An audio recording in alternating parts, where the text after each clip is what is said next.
Welcome back to Next Shift with Rick Wagan. Suzuki does not suck. I have Stephen Cohen here back with us as a guest. We're going to talk about the Montreal Canadiens weekend they just had. The Montreal Canadiens took 2 victories in Florida, one against the Florida Panthers, which I believe, Stephen, you attended, a 4-0 victory. And then they took another game, 5-2 over the Tampa Bay Lightning. So it was a rare sweep of Florida for Montreal over the Christmas break. A great start to, I guess you can call it, the post-Christmas break era. And as we talked about last time, the Montreal Canadiens have started to definitely turn the corner. They're 5-1 in their last 6 games, 8-4 in their last 12, and are starting to, play some good hockey. So I would love to get your take, Steve, on how the Canadiens are playing. You've always been a little bit critical of Martin St. Louis, of Newhook, of Matheson. I think I'm not going to name all the people you've been critical of, and then obviously you've been a big fan of some great players like Hudson and others that have been playing well. Montembeault. Yeah. Would love your take on how things are going. All right, yeah. So first of all, yeah, let's just set the record straight. So I have been critical of Martin St. Louis. I'm still critical a little bit of him, although I think the Canadiens have turned the corner. I think, we're off on the right foot. I was really critical of the backup goalie, and I want to elaborate on my thoughts on the backup goalie of Primo. I think finally the Canadiens made a statement. Primo does not deserve, he got all the chances, he got all his opportunities, and he failed pretty much at every single one of them. The Canadiens finally made a statement. They sent him down, or they put him on waivers. They called up Dobes. Dobes got his first start in Florida. I mean, what a way to start this kid off on his NHL career.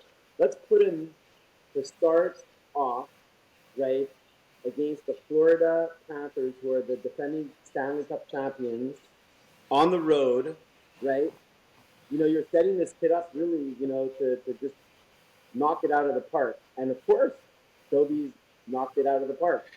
So, are you being sarcastic there? No, I'm being very. I think it was just a terrible move by the Canadiens. They didn't set him up to succeed; they set him up to fail.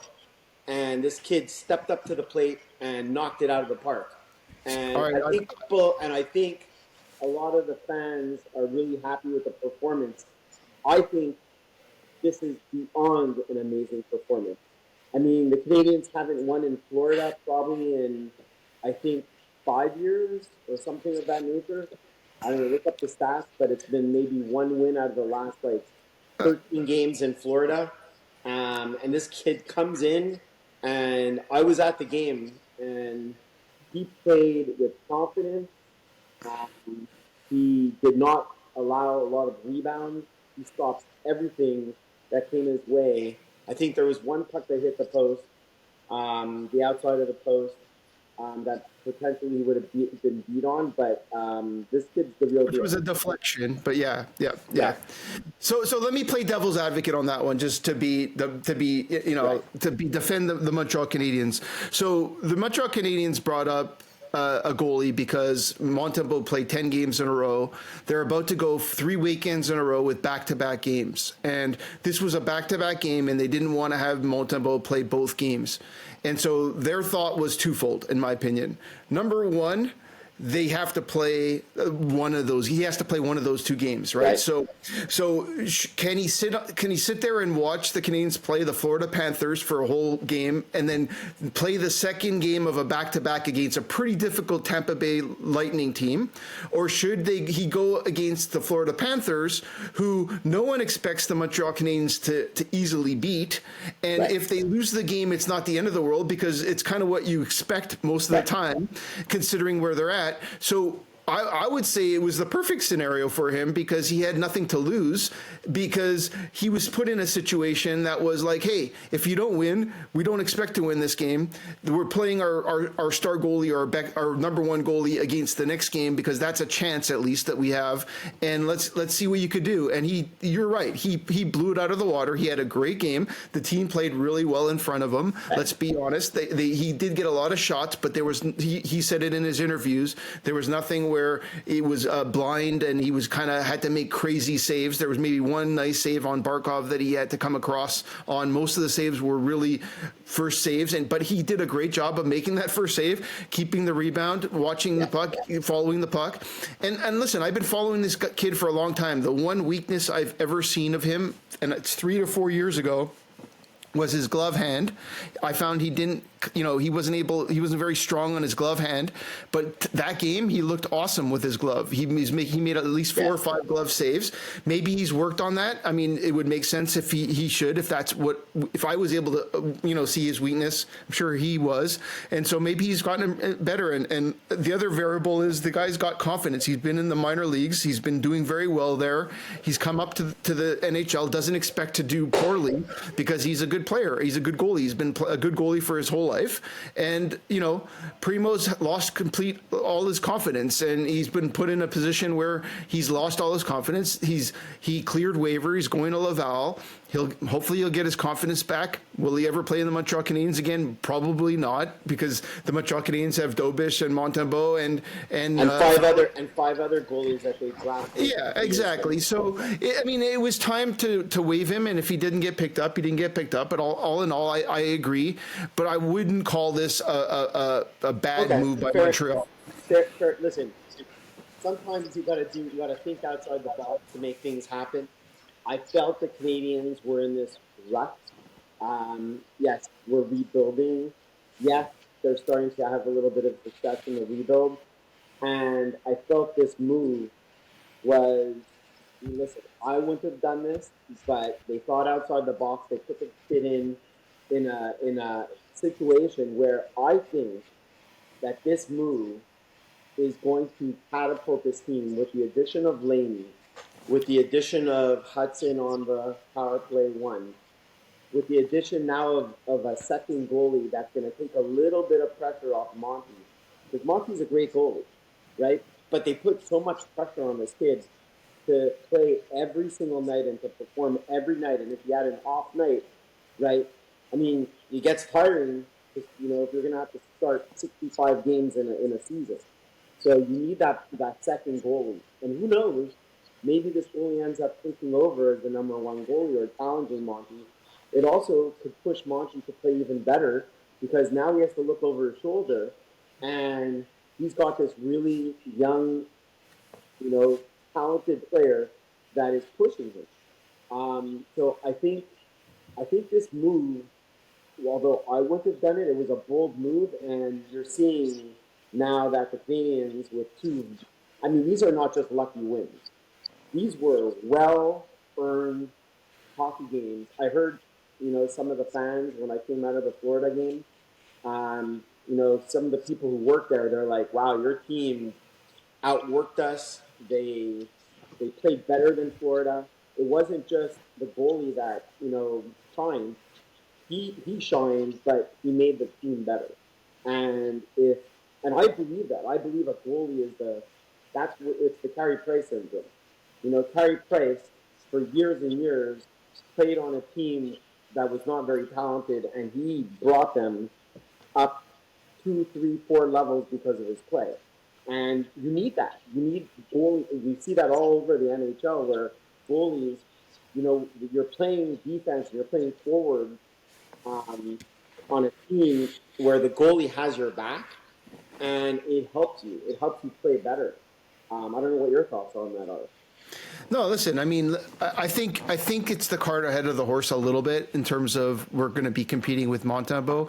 He's played one game. It was a very good game. He had a very he had a lot of confidence coming in. It's when players play their first games. They have all this extra energy and so forth. Let's see him. He's going to get a lot of opportunities in January, right? There's a back-to-back game next week between Chicago and Colorado. He'll probably play the Chicago game, and then there's a back-to-back game with Washington and Dallas. Right. I don't know which one he'll play there. Probably Washington. And at the end of the day, that's going to be a telltale sign. If he can get through the next 3 games and play as well, he doesn't have to win. I mean, if he plays a game and they lose 1-0 or 2-0 or 2-1 or something like that, it's not his fault. But I agree with you in a sense that it doesn't hurt to have 2 goalies going. It's good for Montembeault to get the break, but it would take a lot more than 3 to 5 games to have me worry about Montembeault unless he starts playing poorly, which he did for a period of time in the beginning part of the year. But again, the team was playing a system they weren't accustomed to, and the team has figured out how to play the system. And I think that's been the most impressive part of the last 6 games for me. Now let's back up, okay? The Canes beat the Islanders.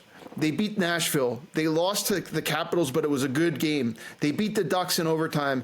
They got blown out by Pittsburgh, had a terrible one period because it was 3-2 going into the period. Right. They lost to Winnipeg. Then they won against Buffalo 6-1. The back-to-back games against Detroit, right. 4-3 and 5-1, I think it was. And then they lost to the Columbus, and you and some other people lost it because they had a 4-3 lead. By the way, they were down 3-1. They made it 4-3, and then they lost it in a penalty. They got a penalty to make it 4-4, and then this guy Marashenko scored a goal that was a beautiful shot from the wing that no one could stop anyway. And that was the big loss. And then since then, they finally played some good teams like Florida and Tampa and did the same thing they did to Detroit and Buffalo. And the thing is, what I was most impressed about this team was in both of those games, the third periods were not close, and Montreal didn't let the other team back in it. They closed, they shut the door. They played a defensive style game, and they shut the door. So I agree. But so I don't think but they did that with Primo. They did that with Primo. Okay. They did that with Primo, and now they're doing it with Dobes for one game. But like, it's not, the goaltending is important, but I'm not. This team is not going to win because of goaltending. They're going to win because of a system and 4 lines going like they are. And what I was most impressed with this weekend was the second line, the quote unquote second line, because I think Evans is the second line, but the quote unquote second line of Dach, Newhook, and Laine, who have turned the corner in this weekend. And I don't know if it's a confidence thing, if it's a combination of confidence in getting their legs under them. Both Laine and Dach were injured and gone for long periods of time last year and parts of this year. Right. And I think if you watch them in the last 2 games, if you get that line, because you already had, let's call them the third line, Anderson, Gallagher, and Dvorak. You already had Suzuki and Caufield playing good hockey, and Slavkovsky looks good on that line. And you already had a fourth line, if you want to call it that is as good as any line on this team, to be honest, with Evans and Heineman and Armia going. So you only had one weak line, and that line is starting to play well. So that's the difference I see personally. Okay, so I agree and I disagree. So I agree the line. Listen, there's no doubt that line is playing better. I mean, Dach is starting to, catch his stride. I'll even say Newhook, 2 nice assists in the Florida game, and he scored a nice goal. He scored today, right? Newhook. Yeah, and a beautiful shot. Yeah, right. He scored. So even Newhook, starting to potentially turn the corner and play well on that line. But I really believe, you don't believe it's goaltending. I think it all starts with goaltending. And I think that spark, the spark about Primo not being there is huge.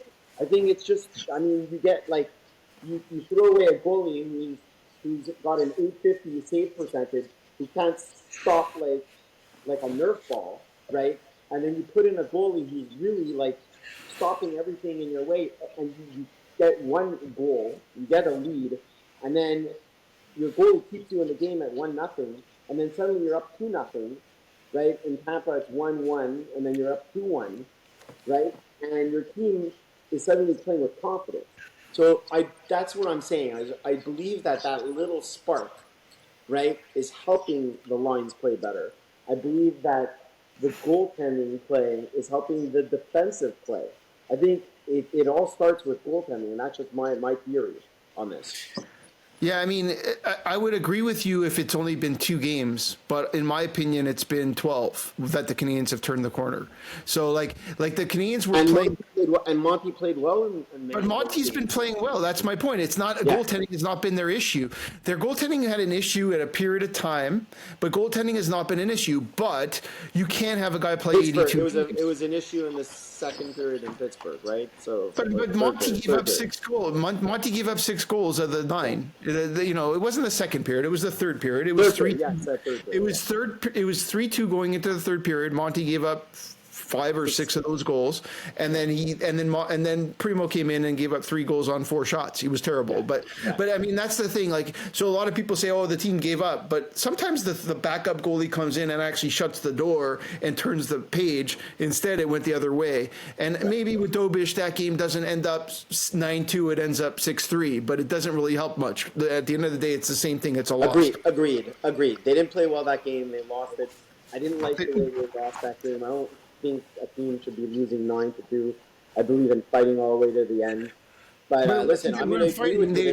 Their goalie was a pylon for a game. I mean, their backup goalie came in and it wasn't that they didn't give it. The guy had 4 shots on net and gave up 3 goals. It's not the team giving up. And one of them, he was standing up and 5 feet away from the net. It looked like anyway. I'm not a fan of Primo either. I'm not defending Primo. What I'm saying is, I'm not thinking Dobes is the second coming. He's not. I've been watching him long enough to know that he's not going to be a top 5 goalie in the NHL. He might be he has a potential to be a number 1 goalie in the NHL. Yeah. I mean, Lindgren is a number 1 goalie kind of in Washington. Like, he could be a number 1 goalie, but he's never going to be a top 5 goalie. We have a top 5 goalie in the system, Jacob Fowler, potentially. He's 19 years old. Goalies take long. This kid is 23. I'm watching, Lucas Dostal in Anaheim, who's a great young goalie. He still has his off nights where he gives up 4 or 5 goals, but he's, 24 years old, and that's what's going to happen. Even though, half his games he's standing on his head and looks like, Carey Price. So anyway, I'm very happy about Dobes too. I think the Canadiens hopefully will win half his games. If they can win half his games and Montembeault can play the way he's been playing, then that's where I see a future with that team. So that's my take on that. I would love your take on Martin St. Louis, because I remember 3 games ago you wanted him fired for that game in Columbus. At least you kind of said not quite fired, but you were disappointed in the No, coaching. I didn't say fired. I said he's heading towards getting fired. Listen, the team, which I think is just wonderful, that they're starting to compete for a playoff spot. I mean, 2 wins on the road like this, unexpected wins. They're suddenly, they're just a couple of points away from the last playoff spot. They're officially a contender for the playoffs right now. And there's no reason to believe that they're not going to continue playing well. When you beat 2 quality teams in the manner that they did, it wasn't like a 2-1 win or a come from behind 4-3 win. I mean, they pounded Florida 4-0, and I believe they soundly beat Tampa 5-2 or 4-2. They scored the empty net goal that Guhle scored. But this team is playing well. I'm giving credit to Martin St. Louis. Yes, I was critical of Martin St. Louis at 5 games ago. I don't like when they. I believe you called him a peewee coach. Yes, he is an ex-peewee coach. He's also. Do you also know he's the 5th? Do you also know he's the 5th? He's the I think fifth there's a lot longest of moves that tenured he coach. made that were not very wise moves, and I So think that he's learning on the fly, and he may be watching our podcast. Who knows? yeah, that's But what it is for yeah, sure, for sure. No, he I mean he's the he was hired in January or February of 2022. He's the fifth longest tenured coach in the NHL right now. Do you know that?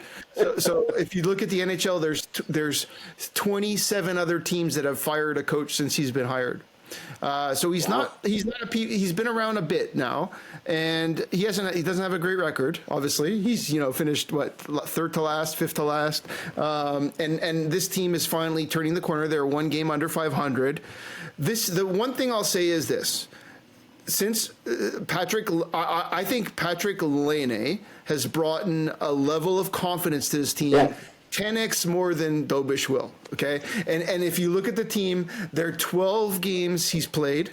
They're 8-4. They're 4 games over 500 since Patrick Laine played. Right. And I believe they're 8-1 now, or maybe 8-2 because of yesterday. Or that they've won. They're 8-1 of the games that he's scored, or something like that. Maybe it's 8-2 or 7-2. It's even better. It's even better. The game that they lost to Columbus, right? He played in the first period, and then he got knocked out of the game. They came back. They were winning the game without Laine, and they lost the game. So I wouldn't, think about it, right? So your theory is kind of on par with that. They come back, they're winning with Laine. Suddenly Laine leaves because of injury, and they lose the game. So you have a point there. Laine is definitely one of the components that have helped this team. Yeah, a superstar is important, and he's a superstar. The Montreal Canadiens have Hudson and Laine. And Caufield and Suzuki are great players, but they're not superstars, in my opinion. I think there's a superstar in the making in Demidov. We'll see. I mean, I'm optimistic about that one, too. I'm just watching that kid play. And he's got, I don't know if you know, but he's gotten 4 goals in 4 games in the KHL the last 4 games, and he had a goal and 2 assists last game. Ever since Kent Hughes went to visit him in Russia, he's gone on fire. So, listen, Patrick Laine, Demidov, I love the way Dach played the last couple of games. I know he scored a couple of goals. That wasn't why I loved the way he played. I was watching him carry the puck, make moves, do the old Dach things that he didn't do all year. And again, it's a combination of injury, getting his legs, and getting confidence. Agreed. 100%. Yeah. It's not only that, he also works in the corners. I was watching, when you're at the game and you watch the kid work in the corners, he's winning the battles in the corners. Because he's getting confident. Without taking penalties, right? Yeah. You want to win battles in the corners, not take penalties, forecheck, steal the puck. The kid's doing that. And that's what I like about Slavkovsky also. Watching the game in person, and I was literally sitting right up against the glass. You could see Slavkovsky work his butt off to steal the puck. Him, Gallagher, Josh Anderson, and Dach were all really workhorses in the corners. Yeah, I mean, Armia's doing it. Armia too. And Heineman's doing it, and Evans is doing it. It's a team where even Suzuki's been really good in the corners. I mean, end of the day, this team is doing a lot of the right things on the defensive side of the puck. And what I'm most impressed with isn't the fact that they're winning the games, but how they're winning the third period. The Montreal Canadiens are showing that they can play a mature brand of hockey that they couldn't do in the first 20 games. I don't care if you have Hudson on power play 1. Laine helps, right? Having Laine in the lineup gives that balance in the lineup. But the Canadiens of October and November couldn't do what the Canadiens did this weekend, which was take two teams that were super strong and shut them down in the third period. And that was that was the difference, in my opinion. I mean, they went into the third period 3-2 lead. They ended up going 4-2 and holding back a team like with Kucherov and Point and Sorella and Hagel. And I mean, this is a team that can put the puck in the net and they stop them, right? So an underrated move, in my opinion, that we haven't talked about and maybe it's nothing, but I'm starting to like this guy Carrier, the Yeah, I defenseman. was gonna go there. So Carrier, while he doesn't get a lot of points, but I was watching him play defense, and some of the hits in the corner and the breakout. I mean, he knows what he's doing. He's also making the player that he's playing with better. He's definitely an upgrade over Barron. Yeah. He's definitely an upgrade as our fifth or sixth defenseman. I think our weak link right now, and just watching again, being on near the glass, was Jakub. I think Jakub made some mistakes in like really bad mistakes. You don't even see it on TV, but like turnovers that are just brain dead, stupid. In his own zone. But Carrier, my point is solid. He's efficient in getting the puck out of the zone. Yep. He's making the defense a little bit better. I don't know what your thoughts are. No, yeah, I was going to come there next. I mean, the Montreal Canadiens now have 3 pairings, right? And what to your point, you said it. The most important aspect of Carrier joining the team is how good Guhle's playing with him. Guhle and Carrier, now Guhle has turned into a number 1 defenseman. When he plays with that guy, he looks like he doesn't have to worry about anything on the defensive side of the puck because he knows Carrier is going to back him up, and he's playing such solid defense that's why you have what I was just saying. What happened in the second, and the third period, the last 2 games, you have a shutdown defense pairing of Carrier and Guhle that are name your whoever you put with Weber. I mean, it's like the Weber, and guys, right? I was going to say the other thing that I'm pleased with is Laine Hudson's not offensive play, because his offensive play is incredible. How he carries the puck in the offensive zone, but his breakout, again, I was watching this again in person, and he's getting better. He was bad in the beginning of the year defensively, but he's starting to really get confidence in just the little flips of the puck behind the net when he's being pressured, and he doesn't panic, and the Canadians are able to get the puck out of the zone very efficiently. And I think that's also helping. Like, they're not spending their entire time, trying to clear the puck out of their defensive zone. And I think Laine Hudson is a big part of that as well. Yeah. What are your thoughts? I mean, I'm a huge fan of Laine Hudson. I listen, when his first 10 games, even 5 games, it didn't even take him more than 5 games. He was trying to figure out how to get the puck out because it's different. It's a different speed. Right. There's different angles. There's different size players.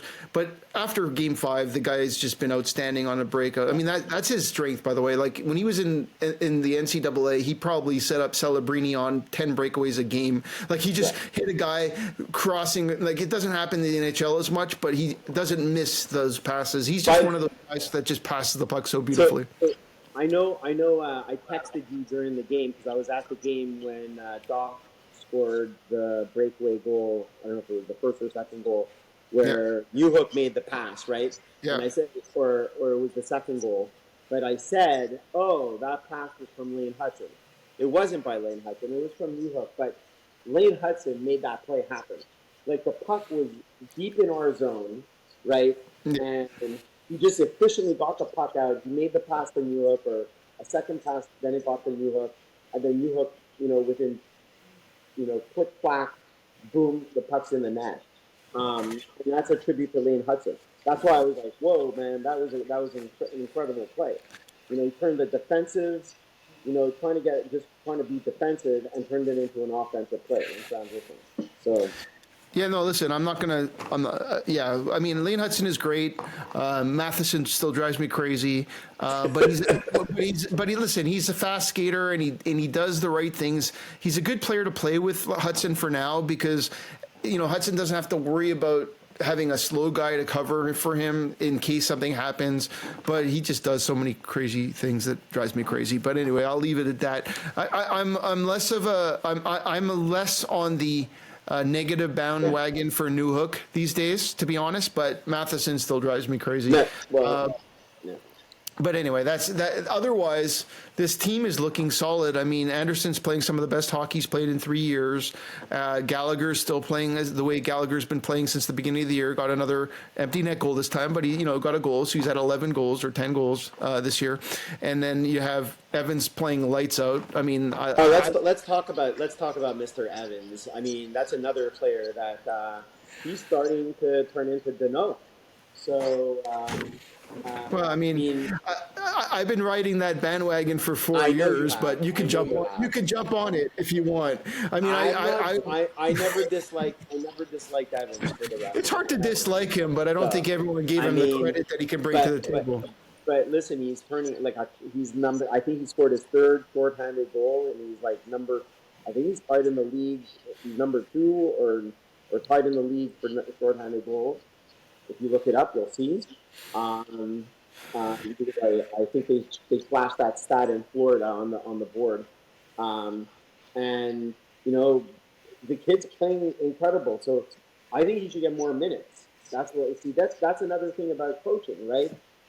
You have players like Heineman, who, what a play today, by the way. That goal that Armia scored was just Heineman outworking the defenseman. Was it Hedman? I don't know who the defenseman was that he took care of. I don't remember the defense. It was a couple of defenders.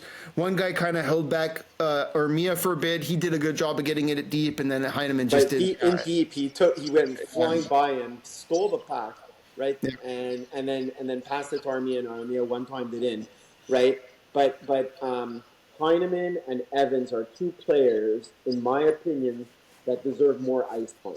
And, it sounds like he's getting, 15 minutes of ice time, but he's killing penalties, right? Clearly he's the best penalty killer. Him and Josh Anderson and Dvorak are 3 of the best penalty killers we have. And so he's probably on for 3 or 4 minutes a game just killing penalties. But I think Evans should get more ice time, regular minutes in 5-on-5 hockey. And Heineman, in my opinion, should be playing potentially where Newhook is. Although Newhook's starting to do a little bit better, Heineman's a great player. I mean, he's got size. He's stealing the puck. He's making good passes. He's scoring when he gets his chances. So I wouldn't disagree with you, except like. The bulk of the if you want to talk about the players that get the most ice time, so the players that get the most ice time are Suzuki and Caufield, and Patrick Laine is kind of leaning in on 16 minutes, right. And they play power plays, right? But like he's not playing more than Kirby Dach. He's not playing less than Kirby Dach or Dvorak or Gallagher or obviously Heineman. The question really is like, so in your opinion, remember when a power play ends, usually they put on Dvorak or they put on Evans or something like that. But when a penalty kill ends, they usually put on Suzuki or the second line because they've just played, right? So it's really hard. Like I hear what you're saying, but this team is so balanced that, listen, I love the guy. I agree that he could play more. I don't think he's a fourth line center, but I don't think that's a fourth line, to be honest. Like you have Armia, who's probably the closest thing to a fourth line on this team, who's still a good hockey player. With Heineman and Evans, that's a second line or third line player anyway. So like the truth is he plays less than Gallagher. He plays more than Gallagher. Evans plays more than Gallagher. He plays more than Dvorak. He plays more than Heineman, and he plays more than Armia. So, like, other than taking away the one player you're mentioning, which is Newhook or Dach, but again, Dach is slated. Not Dach. But he's playing the same as Dach. So it's Newhook, right? And we all agree that Newhook's in the wrong seat, okay? I agree that Newhook should be a third liner, somewhere in the third line. But, like, again, why break up what's not broken, right? Like, so what do? You take Heineman, and you put him in Newhook's spot, okay? So what happens? Now you have Newhook with Evans and Armia? Or do you put Anderson in that line, or what do you do? Like, do you take Newhook and replace Dvorak? For me, it would be a very similar swap. I would just take Newhook off the line and just replace him with Heineman. Yeah. And put him with Laine and So you would break up your best line right now. No, not now. Clearly, I mean. Well, you're talking about coaching, but you have a line going that's scoring 5 games in a row, and not only scoring, but they're playing good hockey all year. No. Yeah, No. I mean, Heineman is doing good things on a line with Evans. Why change it? But let's be real, Rick. Right? The line was doing well, and until the last 2 games, what has Newhook done? Until the last. No, I'm not defending Newhook. Right. What I'm saying is you have a good line in Heineman, Evans, and Armia that you are calling the fourth line, but it's only the fourth line because it's put on a piece of paper as a fourth line. By the way, they start every game, or they start either every second game. It's either them or Anderson. The third or fourth line are starting. You never see Caufield and Suzuki out on the first shift. So again, I'm not calling that line the fourth line because I like Evans. Evans is a third line center to me. I know it's hard for you to believe, but I believe that Anderson, Gallagher, and Dvorak are their fourth line, but they're a good fourth line. So it's like you have basically 3 third lines right now, in my opinion, and even or maybe even second lines. And the second line is starting to play good. So listen, if the second line starts playing well like they did this weekend, then you have a top 6 and a bottom 6. And the bottom 6 is going to get the ice time they deserve, because I think if you get Newhook and Dach and Laine scoring goals, you don't need to have, and by the way, Heineman is 23 years old. He's gonna have plenty of time to play in the middle 6. This is not a locked in thing, right? I mean, there's going to be his opportunity, tap on wood. There's going to be an injury. There's going to be a spot that opens up, and he's going to take advantage of it because he's a good hockey player, right? So that's the thing. So you have to just kind of let it happen. So it'll be interesting what happens the next game on Tuesday against Vegas, right? They're playing Vegas, if I'm not mistaken. On New Year's, right? It's New Year's Day. It's a 12 o'clock Pacific time game, so it's in Vegas, 3 o'clock Eastern. And they're playing Vegas, who's had a lot of these. The one thing Vegas is good at is destroying these teams that are in their rebuilding phases. I watched them destroy Anaheim. They've destroyed Buffalo. I mean, not that Montreal's in the same boat right now. They're playing good hockey. It'll be an interesting game. I mean, you and I spoke before this break, and we talked about 15 games of pretty tough hockey, and they've played 2 of them, and they won them both. I didn't expect that, so kudos to the Montreal Canadiens. I think they didn't only win them, but they won them handily, and they looked like the better team, which was impressive. I don't know. This is a different team, right? The other teams were much more skilled players. When Jack Eichel and Mark Stone and the big guys on this team, they have a lot of garbage. They have some big guys on this team. It'll be interesting to see if this defense can hold up and the goaltending can play. I mean, it's Montembeault probably to start, but we'll see. That's going to be an interesting game. If they can win again, then this is. I'm already on the bandwagon, but I think if they're winning this game, then they have a good opportunity to get into the mix, because then it gets a little easier after these 3 games. They go to Chicago, they go to Colorado. I mean, I think it's home in Colorado, but either way, it's not terrible games that are unwinnable other than the green teams. So, right? so you're playing Monty Tuesday, Dobes Friday, and Monty Saturday. Is that what you're doing? Probably. So why not give Dobes the next start? I mean, listen, no, you don't do that. They're not going to do that. They're not going to do it. It doesn't make sense. It doesn't make sense. What they might do is have Montembeault play in Chicago, and then have Dobes play against the Colorado. So it's again back to back. It's not as, what's the word I'm looking for? It's not as demanding in a sense that the team isn't expecting to win that game. They're expecting to win in Chicago. If you put Dobes in and he has a bad game, God forbid, and they lose to Chicago, that'd be disappointing. I'm not worried about that. I'm very confident he's going to have a good game.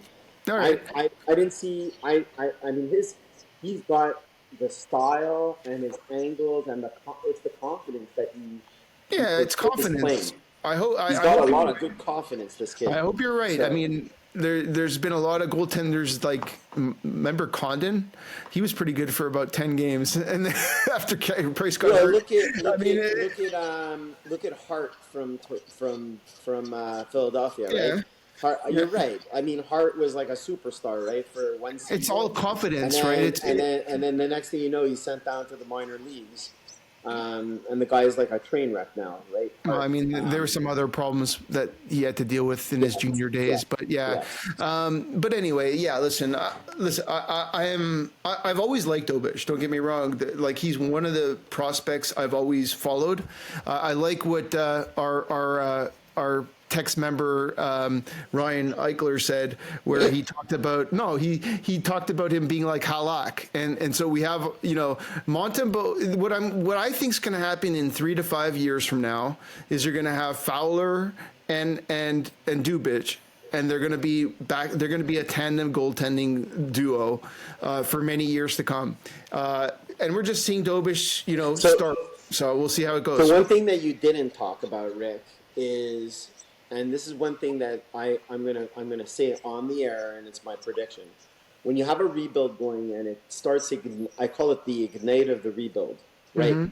So rebuilds happen, and sometimes they happen really slowly, and then suddenly, in some cases, a rebuild, something happens. It's like some move. I believe it could be this Dobes move, right? And Laine. Right, where the team catches fire, starts playing really, really well, the development, the additional players on the team, and then suddenly you blink your eyes and this team potentially wins 10 out of the next 12 games. Mm-hmm. Next thing you know, you see them like number 2 in the standings, and now they're suddenly a contender. Mm-hmm. So I know I'm jumping the gun, but this team, right, over the last, like you said, the last several hockey games, have started to play well, and now they're getting some additional, key players and key play. There's nothing to say that this team could not go on a run right now. And then, I don't disagree with you, and I think it's Patrick Laine. I don't think it's Dobes. I think since Patrick Laine's joined the team, they're 8-4. They've had 2 bad games, right? They lost to Pittsburgh. 1 bad game. You didn't like the Columbus game. I didn't have a problem with that game. So they had 1 bad game. They had the Pittsburgh game. You can say 2 out of 12. Okay. So this team is about to go on a run where if they could do the next 24 games and be 16-8, right? Then I think they're in the mix. Okay. What I will say about this is the following. The Montreal Canadiens are beginning to be not a seller at the trade deadline. That's what I'm seeing.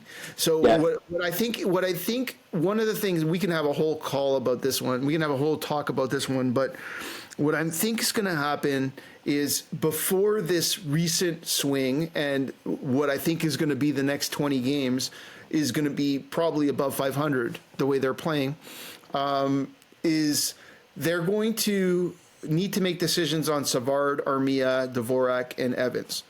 I think the Armia, Dvorak, and Evans thing, unless Evans is playing well enough that you might get something amazing for him, but I think you're probably going to keep Dvorak and Armia only because the return isn't worth not having them for a potential playoff opportunity. And you don't want to destroy your team and destroy your confidence of your players when they're getting close to being in the mix. So the real question is going to be, one, I would love to sign Evans and keep him for 5 years, and I'm on his bandwagon for 5 years, and I'll be on it for. Isn't Evans signed already till 3? No, he's a UFO. He's a UFA this year. That's it. He's gone if they don't sign him.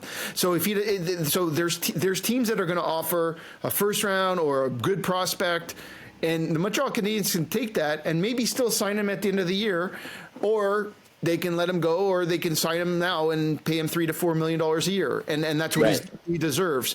The question is, do the Canadiens want to do that and potentially slow down the development of a Beck and a Kapanen because that's where they want them to be? But they're going to get the most value at the trade deadline right now, and then they would if they don't sign him, obviously. It's all going to depend over the next 10 to 15 games Yeah, but they're going to be above 500. If they go 10-5, Yeah. 11-4, Yeah. they're not selling. They're not trading Evans. I assure you. Well, then they have to sign him because they're going to lose him for nothing if they just keep him. The other guys they can lose for nothing. Savard, Dvorak, Armia, they can lose those guys for nothing because you're not going to get anything for them because of their contracts. You're only going to get a third round, a fourth round, a fifth round player. Maybe Savard you might get a first or second, and that might be the only guy they even trade because he's not. Like the Canadians may trade Savard because of how Carrier is doing, and they would just bring up Mailloux and hope he can at least fill the gap. I think, but I think end of the day, that's going to be an interesting conversation over the next 20 games because I think the Canadians are going to be above 500. And what would you do if the Canadians are 2 points out of the playoff mix, but they decide to trade Armia, Dvorak, Savard, and Evans? They're not going to. Well, you're saying they're not, but I think one of the strategies in their mind was to do that because they can get a bunch of assets for them, right? What if you do it and they get a really good center? From Buffalo named Dylan Cousins or something like that for all four of those guys. I mean, that wouldn't be the example but maybe they can do a 3-team trade where they trade those guys to the Colorado Avalanche who gives something to Buffalo and Buffalo get Dylan Cousins. But I mean, at this point, once you have Laine now, you have Suzuki and Caufield. So you've got two pure goal scorers in Caufield and Laine. I mean, they're both like phenomenal goal scorers, right? You've got a playmaker in Suzuki, right? And then you've got two potential. I don't know if they're two-way hockey players, goal scorers in Slafkovsky and Dach, right? So right now, just let's see what happens over the next 10 games. These guys may turn into I'm not. That you want. Steve, I'm not. Nothing's happening in the next 10 games. What I'm saying is, I agree with you that the Montreal Canadiens are going on a little bit of a run right now, and I don't see a short-term injury, unless a big injury happens, right? I think the Montreal Canadiens for the next 20 to 30 games are going to be over 500. Now, if they're over 500, they're in the mix. Okay. Yeah. And if they're over 500 and they're in the mix, there's going to be a decision that has to happen in late February, right? Where they're going to have to make a decision on 4 players because what happens is you can just keep them and lose them. You can if somebody offers you a first round for Armia, you might take it because you're going to lose them at the end of the year. And maybe you feel like Pizzetta can play like him, or you can get a guy like Luke Tuck from the minors to come up and play like him, or you can have Beck, play center and have Dvorak play in his position, whatever, right? You could do things to make, or maybe you bring in Roy, like you have guys in the minors to fill that gap. It's going to be interesting is what I'm saying, because I think up until now, I didn't believe they would be in the mix. Now I think they have a chance. I don't think they're going to make the playoffs. I'm sorry. There's 6 teams ahead of them. There's a bunch of teams that aren't playing well that I think could start turning it on, like the Rangers, like Nashville. There's teams that are good hockey teams that belong in the right spot, and there's teams that are up there that are pretty good too, like Ottawa and Boston that are that are in the mix. So, are they going to win? Can they beat out all those teams? I'm doubtful. Will they be in the mix? I think so. I think that we're going to be talking February, and they're suddenly going to be 2 to 4 points out of the minor. But there's 2 teams ahead of them still, or 3 teams ahead of them above the wild card spot, and you're going to say, I can't believe are they going to trade Armia? Are they going to take Dvorak? That's going to be the interesting conversation. The goal this year was to try to make in my opinion, the goal this year was to try to make the playoffs. I would be very happy if the team contended and they were in all the way until 4 or 5 games left in the season, and they were still in contention to make the final playoff spots. And if they made it, great. Anything above that is bonus. But what I'm saying is, I think. Let me back up. The Canadians are 5 points out of the playoff spot, right? Or 3 points out of the playoff spot, like they are now. I think is it 3? They're like somewhere in that range, and it's February 28th. It's a week before the trade deadline, and suddenly Hugo decides to trade Savard, Armia, and Dvorak, and they get a bunch of players. Well, you're saying no. I disagree, because I'll tell you why. The goal was to be in the mix, not to make the playoffs. And what they're going to do is they're going to get the most assets they can because those guys are walking at the end of the year. They're not going to sign them again, and they're going to try to build. But if they're in the playoff mix, then you're like. You're trying to win a Stanley Cup. You're trying to, yeah. I mean, that you said it would have been good enough to finish 5 points out. Your recipe. I think you didn't hear what I said earlier, which was, when there's a rebuild, sometimes there's an acceleration because of certain things. Sometimes it takes longer. Sometimes it never happens. And I agree with you. Let's see how the next 10 to 15 games go. But if they're in the mix, you fight to get into the mix. Next year, it'll be interesting to see what they do, is what I'm saying. I think you're going to get into the mix. It's going to be the trade deadline. The Canadiens have 4 players that are unrestricted free agents. They're Savard, Dvorak, Armia, and Evans.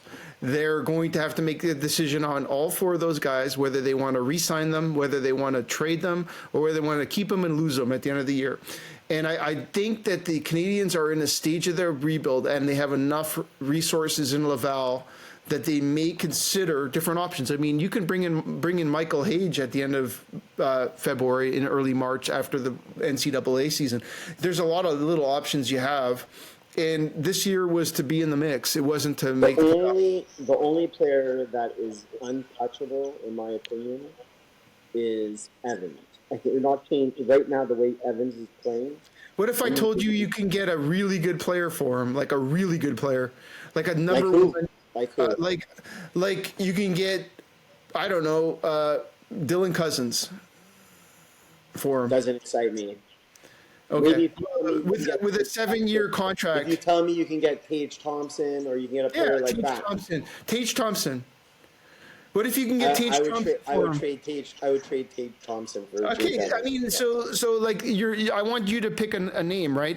Like if you can get a player, that wouldn't happen because you're not going to. Buffalo doesn't need Jake Evans, but Colorado needs Jake Evans, and Las Vegas needs a Jake Evans, and Florida could use a Jake Evans, and if you can get a good player from one of those teams that is 22 years old that can make a difference in your team. Yeah, I mean, you'd have to give up, anyways, right now, the way Jake Evans is playing. I agree. Listen, I'm his biggest fan, right? Not to mention, it's not going to cost a lot of money to sign him to a long-term contract. It's going to cost, anywhere from $3 to $4 million per year to sign him. It's going up every game.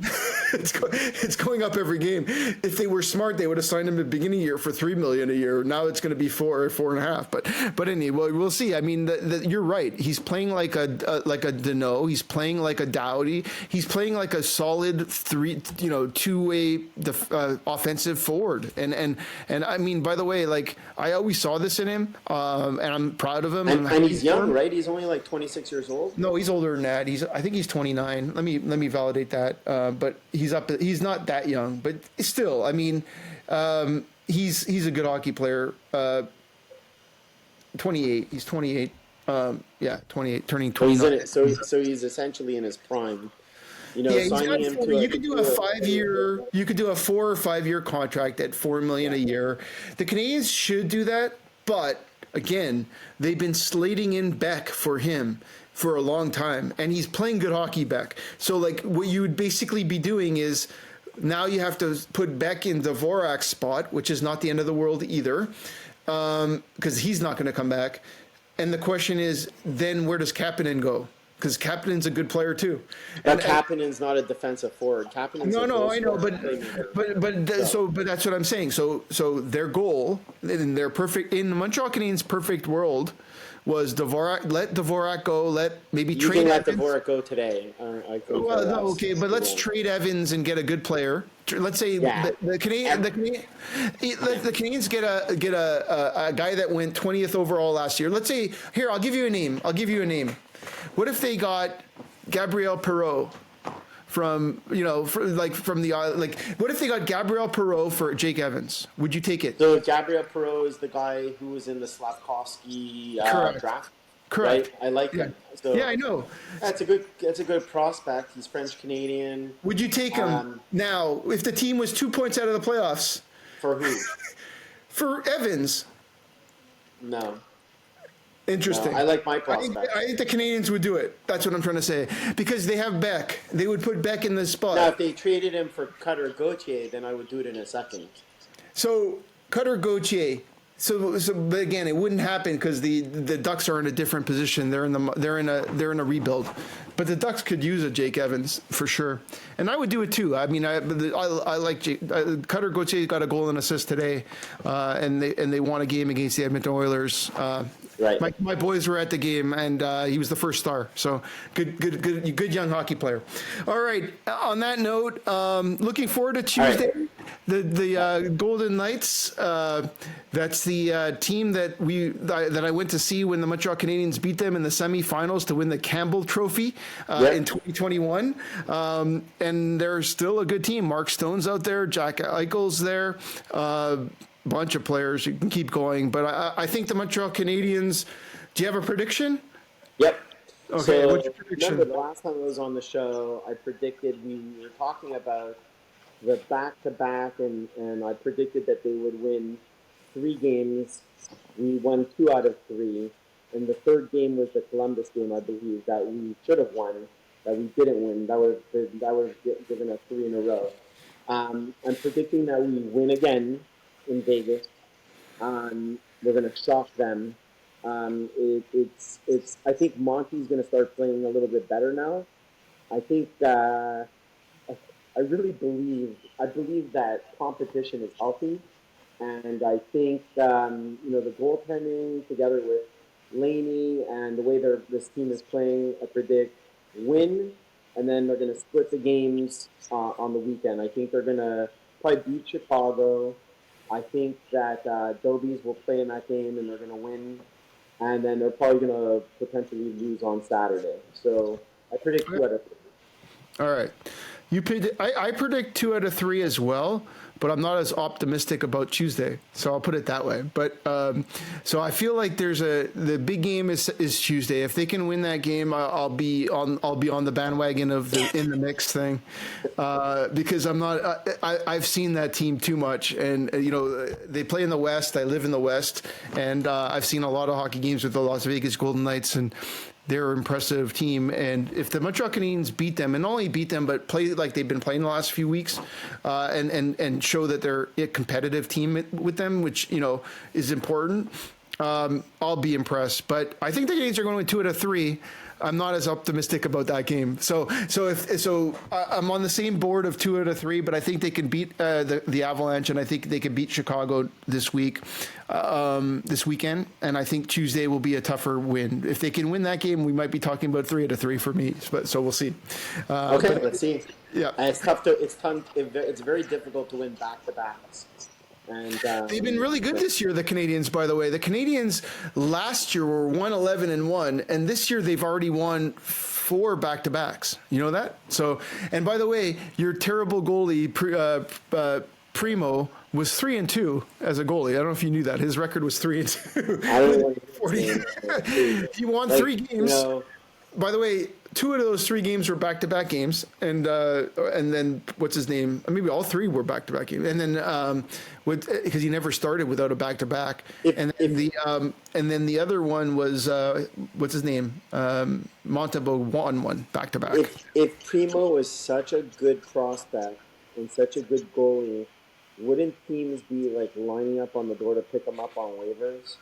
Well, I mean, he's completely. So here's the thing: he's completely lost his confidence, right? So, like, you have to understand. Like you mentioned, Hart, right? Like, there's good goaltenders that just go through a bad spell, and if you put somebody on waivers, right, they have to play in the NHL. You have to keep them on your NHL, or you have to try to waive them. And if you try to waive them, the Montreal Canadiens can take them back and put them in Laval. So at the end of the day, the Montreal Canadiens had thought, and they did, and listen, I don't disagree with you. He should, if he was a good goalie, he'd be picked up. But, Lindgren was picked up. Montembeault was picked up. There's goalies that got picked up in the past that were waived or tried to be waived and ended up being decent first goalies on teams. So, listen, he's not in his right mind right now. he's going to have another opportunity. He's not on contract next year, by the way. So the Montreal Canadiens have to make a decision. Do they want to sign him again as in the minors? We'll see. I mean, they want to keep a minor contract. Prospects that they drafted. Yeah, but 18-year-old's different than 24. I'm telling you, like, and one of them is Fowler, and he's like going to be a superstar potentially. Yeah, so, but he's going to be a superstar, but he's going to have to play a year in Laval or 2 years in Laval because even Carey Price played in Laval for a minute. So, but all right, let's see how Dobes does in Chicago. All right, I mean he might be playing in Colorado too. We'll see where it falls. But either way, great show. Thanks for coming on, Steven. It was great having you. This was Next Shift with Rick Wagan. We'll talk to you guys soon. Suzuki does not suck. Have a good rest of your week. All right.